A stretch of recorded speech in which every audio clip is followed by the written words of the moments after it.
Welcome back to the Medieval Archives Podcast, the podcast for medieval news, history, and entertainment. I'm your host, Gary, aka The Archivist. Now, in today's lessons, we're going to discuss mercenaries in the Middle Ages, men who fought for king and country, but when the wars ended, they still wanted to fight. Now, these men formed companies and fought for profit, sometimes changing sides from one battle to the next. We'll look at a few of the mercenary companies that made a mark on medieval history and the fearless men who led them. Now, if you have any questions or comments or have a topic you're dying to hear on the show, send them over to podcast@medievalarchives.com. Or you can leave a message on the voicemail line, 720-722-1066. All the show notes for this lesson will be at medievalarchives.com/80. That's 80. Before we jump into the medieval mercenaries and their armies, we need to understand what a mercenary is. The modern definition of a mercenary is a soldier who takes part in a military conflict for profit. Pretty simple. The medieval distinction of a mercenary isn't much different. They were men, usually large companies of men, who fought for a foreign nation for a price. Now, an Englishman fighting for the English king wasn't a mercenary. He was just a soldier in the English army. The distinction is someone fighting for and with a nation not their own for profit. The King of England sending men to help an ally didn't make them mercenaries. Now, if a group of Englishmen not in the king's army went off to help and required pay for that help, they would have been mercenaries. Some good examples over the years are the Genoese crossbowmen who fought for the French during the 100 Years' Wars, or the Varangian Guard, which was an elite unit of personal bodyguards for the Byzantine emperors. The mercenary companies that prospered during the Middle Ages are the inspiration for the Golden Company in the Game of Thrones series. But unlike Game of Thrones, which only had one mercenary company, there were numerous companies in the Middle Ages. And first up, we'll look at the Varangian Guard. The Varangian Guard has always grabbed my attention. It's a group of Norsemen serving thousands of miles away from home as the personal bodyguards to the Byzantine emperor. Now, the emperor specifically looked for foreigners to serve as his bodyguards. Why was that? Well, the thought was a foreigner wouldn't hold any loyalties to people who opposed the emperor and would guard him without any bias and put down revolts without the emperor worrying about conflicting loyalty to the other side. The original Varangian Guards were recruited out of Rus, modern-day Ukraine and Belarus. Now, the name or the term Varangian is what the locals called the Norsemen, which we know them better as Vikings. Sailing over from Sweden, the Vikings opened trade routes into northern Russia and Belarus and then settled in that area. When the Byzantines came looking for men, they found the Vikings and recruited them into their service. In 988, Emperor Basil II formally established the Varangian Guard as the personal bodyguards of the emperor when he received 6,000 men from Vladimir of Kiev. Vladimir sent the men in accordance with the treaty signed by his father after the siege of Dorostolon. The guards were made up of Vikings from Denmark, Norway, Iceland, and Sweden, and they were easily identifiable in what is modern-day Turkey. They had fair skin, long blonde hair. They wore a red ruby earring in one ear and had dragons sewn into their chainmail shirts.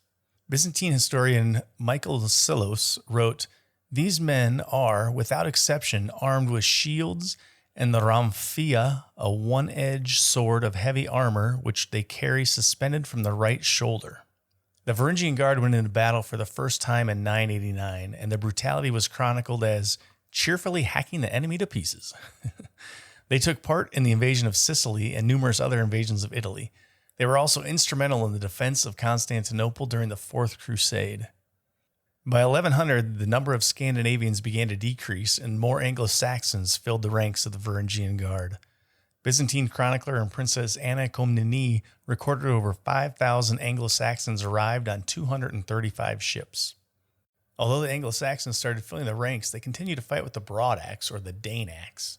Princess Anna described them as axe-bearing barbarians. She did credit them for their fighting skill, though, saying they were skilled swordsmen and archers. Princess Anna also recorded their loyalty to the emperor, saying they regarded loyalty to the emperors and the protection of their persons as a family tradition, a kind of sacred trust. They persevere in violates and will never brook the slightest hint of betrayal. The Varangian Guard loyalty was to the emperor. Now, not the man, but the institution. And it was tested in 969. Emperor Nikephoros II was assassinated while the guard was called away. When they returned and found the emperor dead, they knelt at the feet of John Zemisks, the new emperor, and swore their loyalty. Had they been there, they would have defended Nikephoros to the death, but they didn't serve one man, and avenging his death wasn't their code.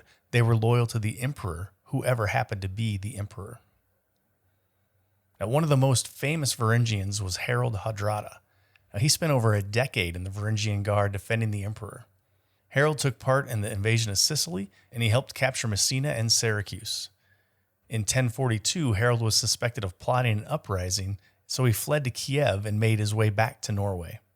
In 1046, he became King Harold III of Norway, and then 20 years later, in 1066, he invaded England to claim the English throne. He wasn't successful, and he died at the Battle of Stamford Bridge in 1066, defeated by the English king Harold Godwinson.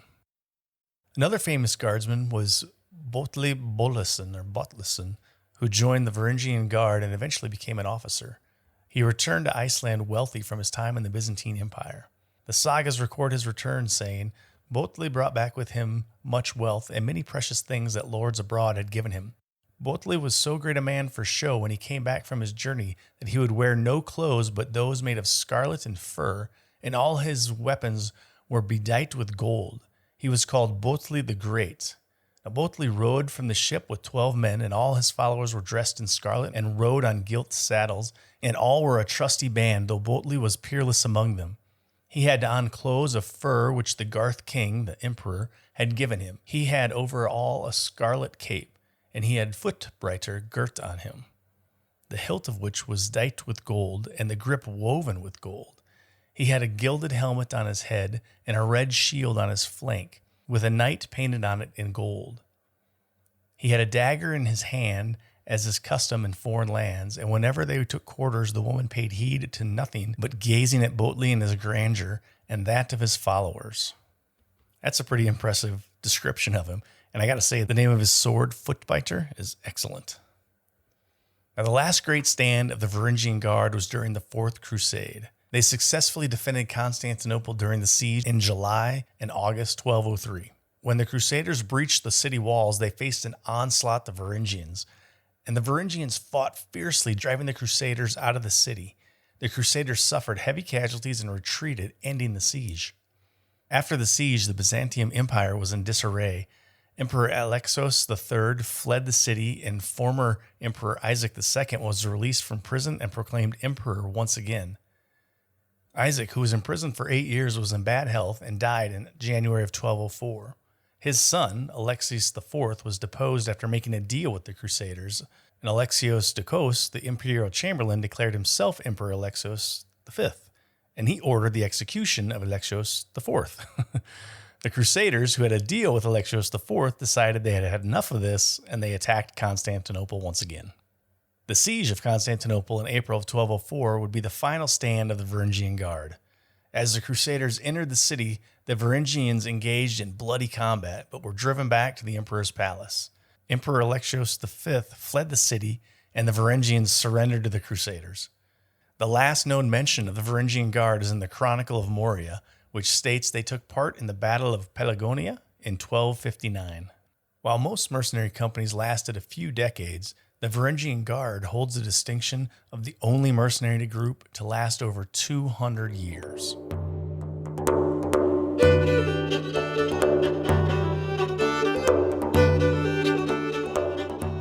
The Great Catalan Company, led by Roger de Fleur, was hired by the Byzantine Emperor Andronikos II to help against the rising power of the Turks.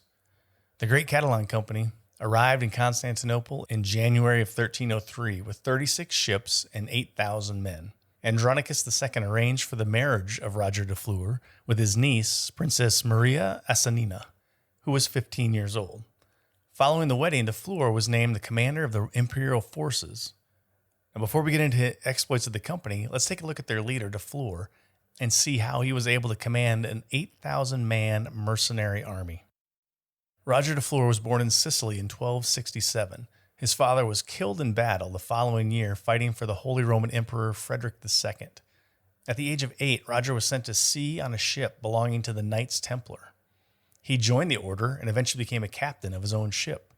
At the Siege of Acre in 1291, Deflor blackmailed wealthy survivors, charging them massive amounts of money for safe travel out of the city. Deflor was denounced by the Templar Grand Master to the Pope as a thief, and he was kicked out of the order. Deflor fled to Genoa, purchased a new ship, and began a life of piracy. Roger was called upon by Frederick, the King of Sicily, to help in the War of the Sicilian Vespers, a conflict between Frederick and Charles of Anjou. Now, Frederick gave Deflor the rank of Vice Admiral. Pretty good. Unfortunately for Deflor and his men, the war was over shortly after he was called into service. Now, there's no evidence that his service shortened the war or he had any impact whatsoever. But once the war was over in 1302, Frederick of Sicily no longer needed a mercenary army and couldn't afford to keep paying them, and he ended their service. Deflor wasn't discouraged, though. He turned to the east and found an opportunity to help the Byzantine Empire against the Ottoman Turks. And in 1303, Deflor and his men landed in Constantinople. Deflor married the emperor's niece and took command of the army. Before the Catalan Company could fight the Turks, they had to deal with the Genoese, who saw their presence as an intrudence into their sphere of influence. And after months of quarrels and skirmishes with the Genoese, a battle broke out, and the Catalan Company killed over 3,000 Genoese in September of 1303, known as the Genoese Massacre. So with the Genoese problem resolved, at least for now, the Catalan Company set out for the reason they were hired, to fight the Turks. Now, throughout the next year, the Catalan Company would fight over 8 major battles. The Battle of Cyzicus in October of 1303 wasn't so much a battle as another massacre. Deflor and company took the Turks by surprise, killing over 3,000 cavalry and 10,000 infantry. Deflor and his men took the winter off and then started his campaign up the following spring. Now, the Battle of Germi was another massacre at the Catalan Company, killing thousands of Turks as they fled the city. Not stopping, Deflor and the Catalan Company marched toward Philadelphia to lift the siege of the city. Hearing Deflor and his men were on the way, the Turkish leader, Bey Yakup, lifted the siege on Philadelphia to meet the Catalan Company in better, more favorable location. The Turkish army consisted of 8,000 cavalry and 12,000 infantry. In what is known as the Battle of Aulics, Deflor once again decimated the Turks. Only 1,000 cavalry and 500 infantry survived the battle. After the victory, Deflor triumphantly entered Philadelphia. Now, Deflor also reconquered 2 nearby fortresses, one at Kula and one at Furness, which had fallen to the Turks. He then returned to Philadelphia and demanded his payment for saving the city. After rescuing Philadelphia, Deflor moved his men to the city of Magnesia and established his new headquarters in the city. The Catalan Company would defeat the Turks at the Battle of Tyre and the Battle of Ania. The final battle between the Catalan Company and the Turks took place on 15 August 1304 at the Battle of Kibastra. Now, Deflor and his men faced a large number of Turks, 20,000 infantry and 10,000 cavalry. Despite being outnumbered, the mercenaries rushed into battle and dominated the Turks. The battle lasted all day and into the night. The next morning, Deflor looked across the battlefield filled with the dead and dying Turks. It's estimated the Catalan Company killed over 6,000 cavalry and 12,000 infantry. Another massive success for Deflor and his mercenaries. Now, with the success of the Catalan Company, Deflor and his men started getting enemies from within the Byzantine Empire. One of the main reasons was due to the fact that while marching across the empire, the mercenaries would ravage towns along the way, abusing the citizens and stealing from them.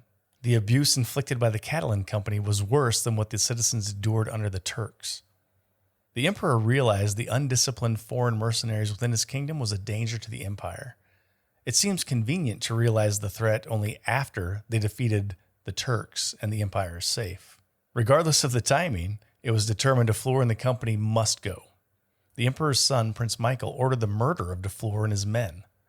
The majority of the Catalan Company was sent to Gallipoli to fight the Turkish uprising. The emperor organized a banquet for Deflor and his men that remained behind.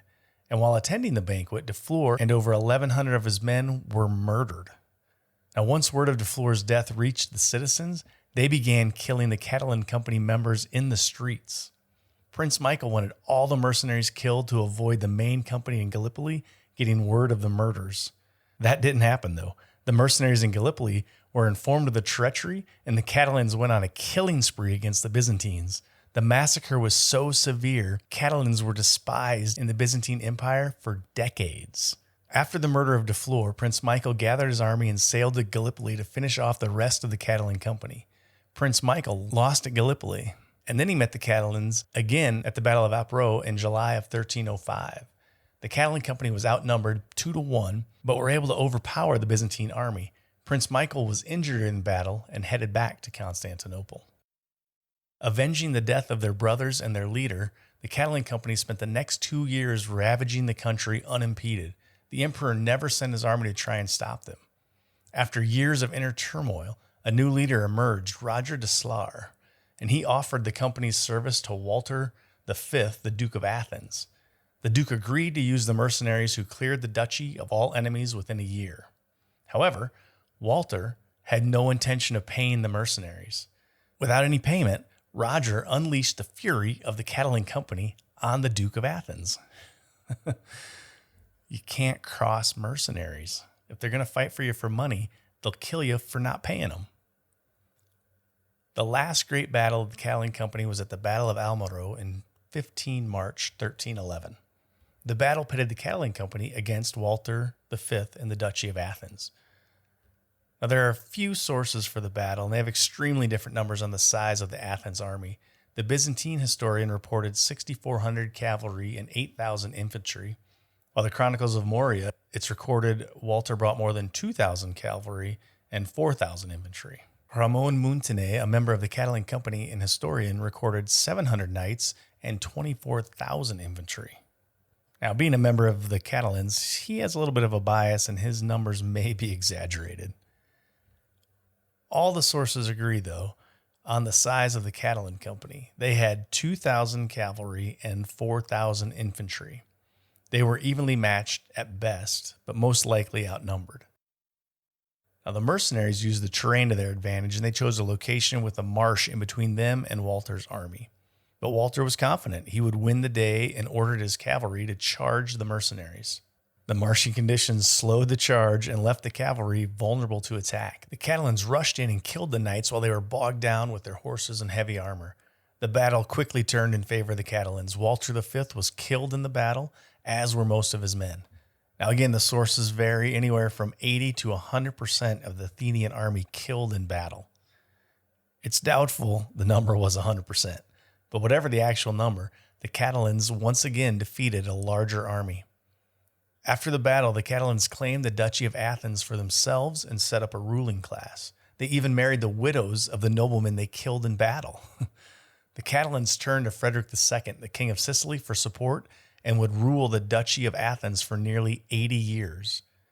In 1390, the Kingdom of Navarre sent their own group of mercenaries and captured the Duchy of Athens from the Catalans. The capture of Athens ended the legacy of the Catalan Company. The mercenaries who fought in the early days against the Turks under Roger de Fleur and those that helped capture Athens were all gone, and with them, so was the great Catalan Company.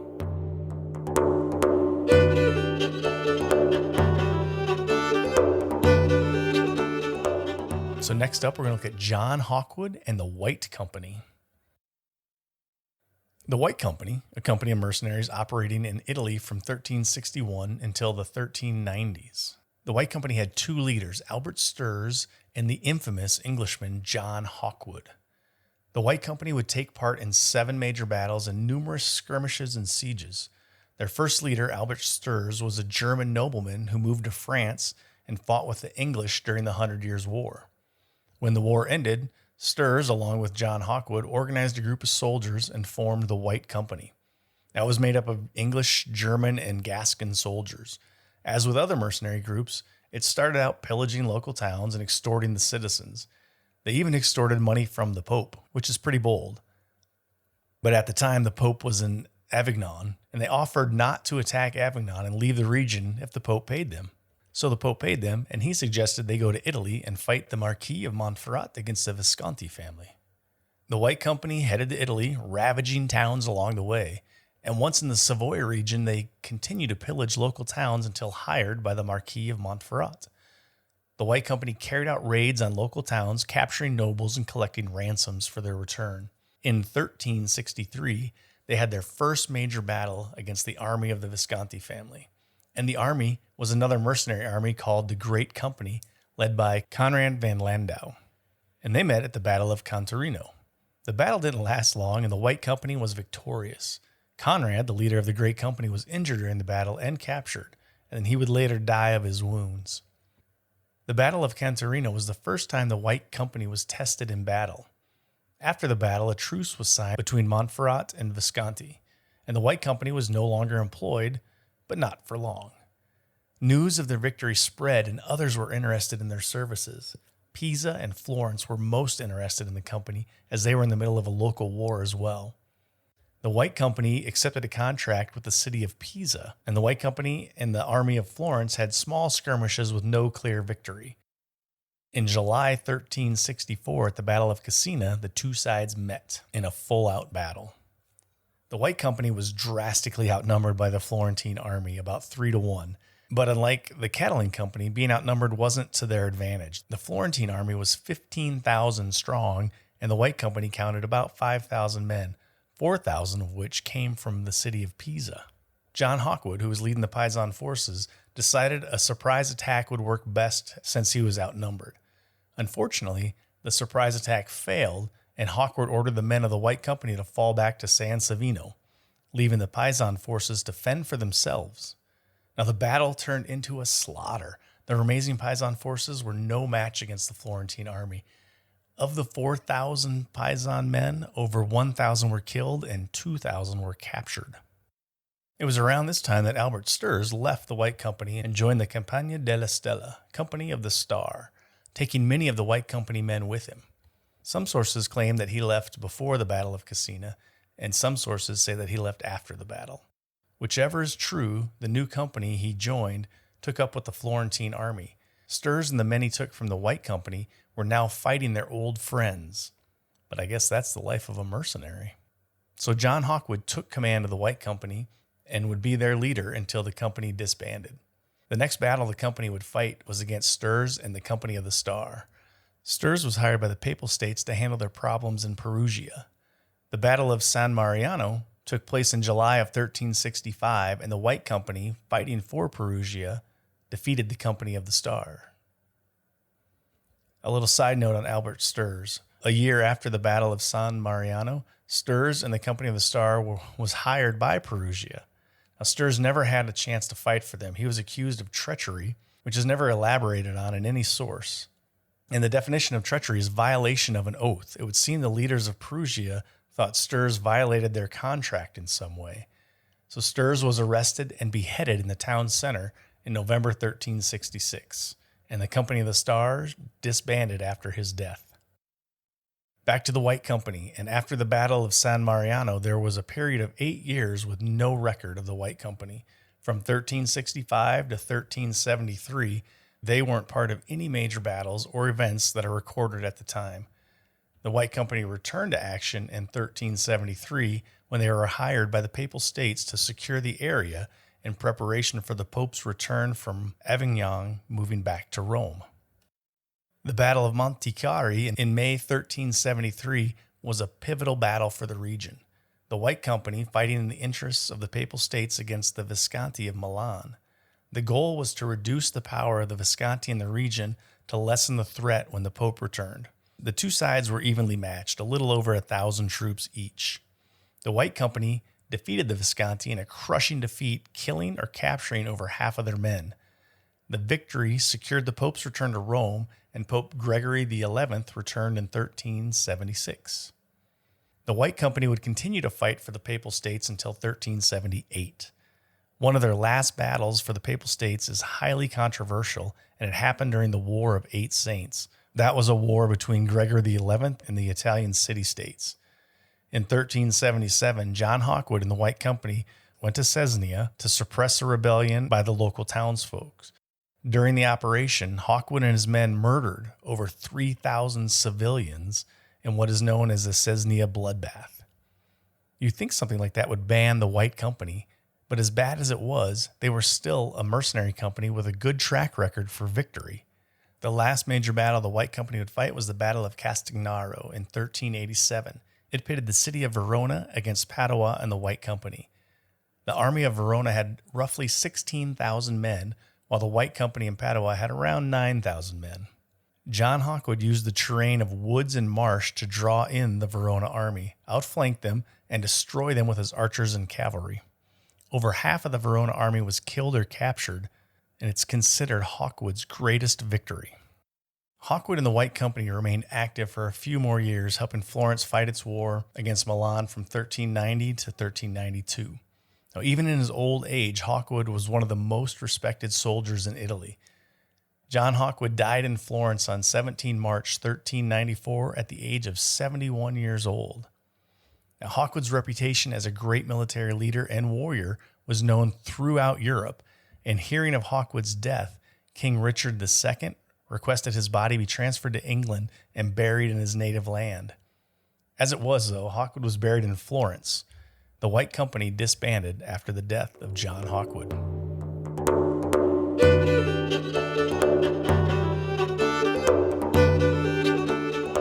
Next on the list will be the Great Company. Now, we briefly talked about the Great Company when we looked at the White Company, but let's take a little deeper look into the Great Company. Founded by Werner von Uslingen in 1342 after serving the Republic of Pisa in a war against Florence. He was a German nobleman who served in the Campagna de San Giorgio, the Company of St. George, in the 1330s. The Company of St. George was a mercenary group helping cities in Italy fight the various uprisings and local wars. After serving the Company of St. George, he went out on his own, gathered a few thousand men, and formed the Great Company. It's believed the motto of the Great Company was enemy of God, enemy of piety, and enemy of pity. And that Uslingen had the motto inscribed on his breastplate. Now, he took his new group of mercenaries and started plundering the villages and cities in Tuscany and Umbria. The Great Company was hired to fight against the Papal States. Now, throughout 1343, the Great Company was hired to settle local conflicts. Now, Werner accepted the contracts, but he switched sides as it suited him and continued to pillage cities. The Great Company was expelled from northern Italy, and Uslingen and his men returned to Germany. Now, he and the Great Company returned to action in 1347 when King Louis I of Hungary hired them to help in his conflict against Queen Joanna of Naples. The Great Company served King Louis for 2 years and helped him secure a victory. In 1349, at the Battle of Mileto, the Great Company handed Joanna a massive defeat. They gained so much wealth from ransoms and plunder that Uslingen was able to retire to Germany. Now, after his retirement, Conrad van Landau took over as commander. The 1350s was dominated by the power of the Great Company. They terrorized the countryside, held cities for ransom, and gained extraordinary wealth. They continued to grow their strength and wealth throughout the decade. The Great Company was hired by the Visconti of Milan in 1363 and fought the Battle of Canarino against Albert Sturs and the White Company. The Great Company was soundly defeated, and von Landau died from his wounds suffered in the battle. After almost 2 decades of unrivaled power, the Great Company was done. It disbanded, and the mercenaries scattered to join other companies. Now, there were other mercenary companies throughout the Middle Ages, mostly operating in Italy. There was the Company of the Rose, the Company of the Hook, Company of the Hat. There were 3 different incarnations of the Company of St. George. There were also mercenary groups in Scotland and the Swiss mercenaries that would grow to great fame in the 15th century.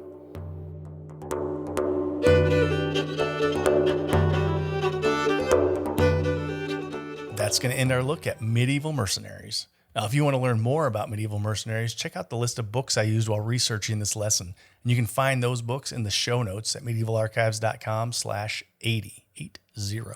So send your comments or questions to podcast@medievalarchives.com. If you're enjoying the podcast, the easiest way to support it is to tell your friends about it. And if you're listening on your smartphone, you can send them a link right now. Now, if you're getting value from the show, consider supporting the show with a financial donation. It helps keep the show and the website ad-free and full of great content. And there's some great donation options we've set up. For the William the Conqueror fans, you can do the 1066 donations. You could commemorate the Battle of Bosworth with a 1485 donation, or contribute any amount that you want. Visit medievalarchives.com/donate.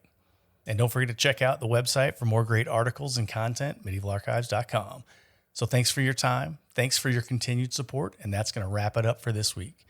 Thanks again for subscribing and listening to the Medieval Archives podcast, illuminating the Dark Ages for the digital world. The Medieval Archives Podcast, the podcast for medieval news, history, and entertainment. If you have any questions, comments, topic ideas, or would like to sponsor an episode, send an email to podcast@medievalarchives.com. Audio files are welcome. You can call in your question or comment to 720-722-1066. International and long-distance charges may apply. Visit Medieval Archives at medievalarchives.com. You can also follow Medieval Archives on Facebook at facebook.com/Medieval Archives and on Twitter at twitter.com/Medieval Archive for all your daily medieval updates.